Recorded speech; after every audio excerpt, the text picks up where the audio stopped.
Hello friends, কেমন আছো সবাই? আশা করি সবাই ভালো আছো। বন্ধুরা, প্রতিদিনের মতো আজকে আবার একটা নতুন ভিডিও নিয়ে তোমাদের সামনে চলে এসেছি। তোমরা যারা শুরু থেকে স্পোকেন ইংলিশ শিখতে চাইছো, আজকের ভিডিওটা শুধুমাত্র তাদের জন্য।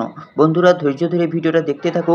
আশা করি তোমাদের স্পোকেন ইংলিশ শেখার জন্য অনেক সুবিধা হবে। এই দৈনন্দিন জীবনে আমরা যা করি সেই সম্পর্কিত কিছু কিছু সেন্টেন্স আমি 15টা বেছে বেছে তোমাদের সামনে আজকে নিয়ে এসেছি। তো চলো বেশি কথা না বলে আজকের ভিডিও শুরু করি। আমি প্রতিদিন সকালে হাঁটতে বের হই। I go out for a walk every morning. আমি প্রতিদিন সকালে হাঁটতে বের হই। I go out for a walk every morning. I প্রতিদিন এভরিডে সকালে ইন দ্য মর্নিং হাঁটতে ফর এ ওয়াক বের হই। গো আউট আমি প্রতিদিন সকালে হাঁটতে বের হই। I go out for a walk every morning. I go out for a walk every morning.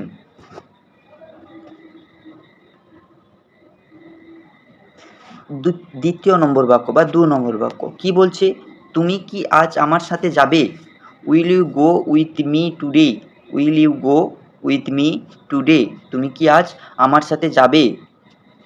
তুমি ইউ উইলকে এখানে প্রশ্নবোধক বাক্যে, যেহেতু এটা প্রশ্নবোধক বাক্য তাই উইলকে কি হিসাবে ব্যবহার করা হয়েছে? আজ, টুডে, আমার সাথে, উইথ মি আমার সাথে বা সঙ্গে, যাবে, গো মানে যাওয়া। তুমি কি আজ আমার সাথে যাবে? Will you go with me today? Will you go with me today? পরবর্তী বাক্য 3 নম্বর বাক্য কি বলছে এখানে? তারা মাঠে বসে গান গাইছিল। They were singing song sitting in the field. They were singing song sitting in the field. তারা মাঠে বসে গান গাইছিল। তারা দে মাঠে, ইন দ্য ফিল্ড বসে, সিটিং গান মানে সং গাইছিল, ওয়ার সিঙ্গিং তারা মাঠে বসে গান গাইছিল। They were singing song sitting in the field. They were singing song sitting in the field.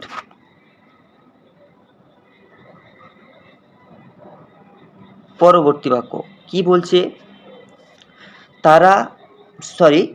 আমরা আগামীকাল সমুদ্রে ঘুরতে যাব। We will go to the sea tomorrow. We will go to the sea tomorrow. আমরা আগামীকাল সমুদ্রে ঘুরতে যাব। আমরা আগামীকাল, টুমোরো সমুদ্রে, টু দ্য সি ঘুরতে, টু ট্রাভেল যাব, উইল গো যাব।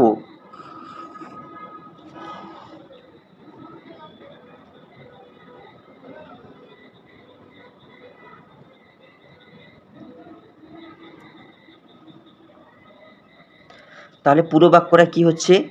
We will go to the sea tomorrow. We will go to the sea tomorrow. পরবর্তী বাক্য বা 5 নম্বর বাক্য কি বলছে? সে প্রতিদিন ইংরেজি বই পড়ে। He reads English book everyday. He reads English books everyday. সে প্রতিদিন ইংরেজি বই পড়ে।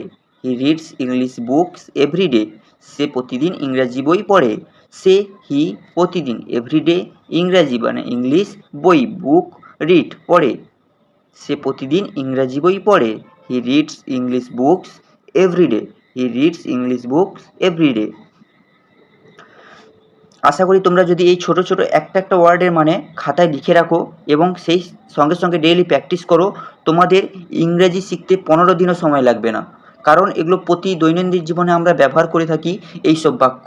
তোমরা যেহেতু ভিডিও দেখছো, ভিডিওর সঙ্গে সঙ্গে খাতা পেন নিয়ে বসো এবং ছোট ছোট ওয়ার্ডগুলো লেখা প্র্যাকটিস করো এবং ডেইলি প্রতিনিয়ত তোমরা প্র্যাকটিসের মাধ্যমে যত প্র্যাকটিস করবে ইংলিশ তত তাড়াতাড়ি শিখতে পারবে।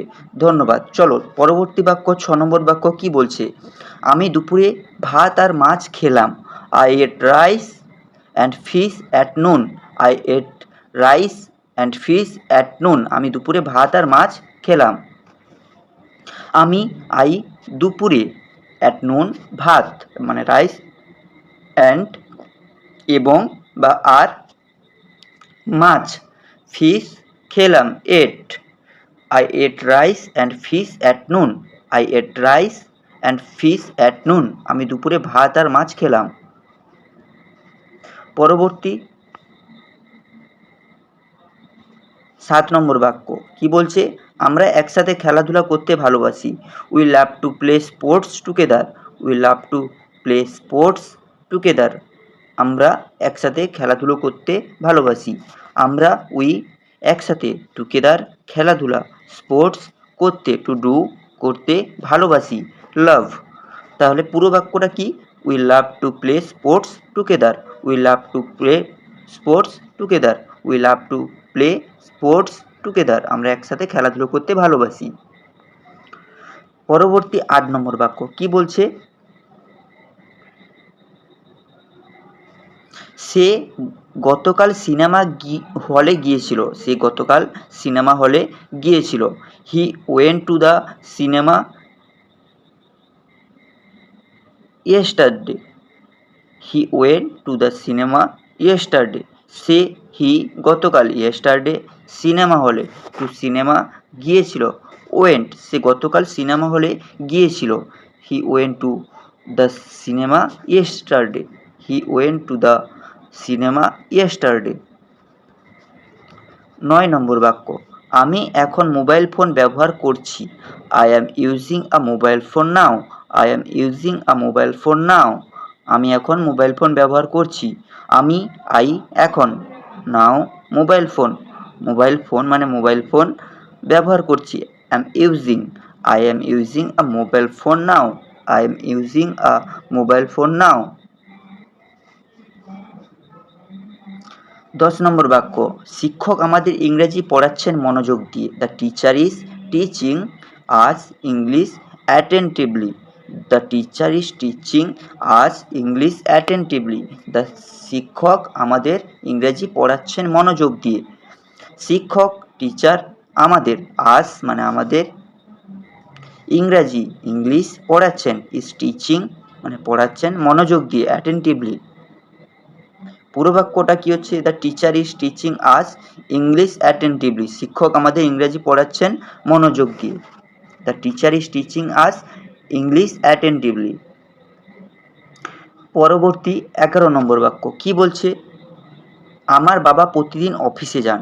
মাই father goes to the office everyday. My father goes to the office everyday. আমার বাবা প্রতিদিন অফিসে যান। আমার বাবা, মাই ফাদার, প্রতিদিন, এভরিডে, অফিসে, টু অফিস, যান, গোস। আমার বাবা প্রতিদিন অফিসে যান। My father goes to the office everyday. My father goes to the office everyday. 12 নম্বর বাক্য সে খুব সুন্দরভাবে ছবি আঁকতে পারে। She can draw picture very beautifully. She can draw picture very beautifully. সে খুব সুন্দরভাবে ছবি আঁকতে পারে। সি খুব মানে ভেরি, সুন্দরভাবে, বিউটিফুলি ছবি, পিকচার আঁকতে পারে। ক্যান ড্র সে খুব সুন্দরভাবে ছবি আঁকতে পারে। She can draw picture very beautifully. She can draw picture very beautifully. পরবর্তী বাক্য কি বলছে? আমি আগামী সপ্তাহে গ্রামে যাব। I will go to the village next week. I will go to the village next week. I will go to the village next week. আমি আগামী সপ্তাহে গ্রামে যাব। আমি, এখানে আই মানে আমি, আগামী সপ্তাহে, নেক্সট উইক, গ্রামে, টু ভিলেজ, যাব, will go. I will go to the village next week. আমি আগামীকাল সপ্তাহে গ্রামে যাব।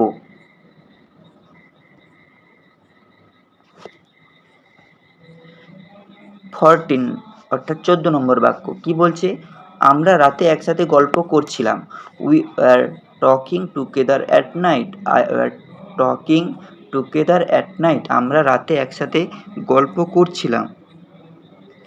আমরা রাতে অ্যাট নাইট একসাথে, টুগেদার গল্প করছিলাম, are talking, we are talking together at night. Are talking together at night. 15 নম্বর বাক্য বা সর্বশেষ বাক্য কি বলছে? সে পরীক্ষার জন্য মনোযোগ দিয়ে পড়ছে। সে পরীক্ষার জন্য মনোযোগ দিয়ে পড়ছে। He is studying attentively for the exam. He is studying attentively for the exam. সে পরীক্ষার জন্য মনোযোগ দিয়ে পড়ছে। সে হি মানে সে পরীক্ষার জন্য, ফর এক্সাম পরীক্ষার জন্য মনোযোগ দিয়ে, অ্যাটেন্টিভলি মনোযোগ দিয়ে পড়ছে, studying. He is studying attentively for the exam. He is studying attentively for the exam. তো বন্ধুরা, এই ছিল আজকের মতো ভিডিও। এবং তোমরা যারা দৈনন্দিন জীবনে যা কিছু করছো সেই সমস্ত বাক্য কী করে ইংলিশে ট্রান্সলেট করবে বা কী করে ভেঙে ভেঙে তোমরা ইংলিশে পড়বে বা লিখবে, সব খাতা নিয়ে ছোটো ছোটো বাক্যগুলো আজ থেকে প্র্যাকটিস করো। দেখবে 15 দিনের মধ্যে তোমরা আশা করি ইংলিশে 70 থেকে 80% হলেও তোমরা কথা বলতে পারবে, গ্যারেন্টি এটা। ঠিক আছে, তো বন্ধুরা, এই ছিল আজকের মতো ভিডিওটা ভালো লাগলে লাইক, শেয়ার এবং সাবস্ক্রাইব করো এবং বন্ধুদের সাথে একটু শেয়ার করো। ধন্যবাদ।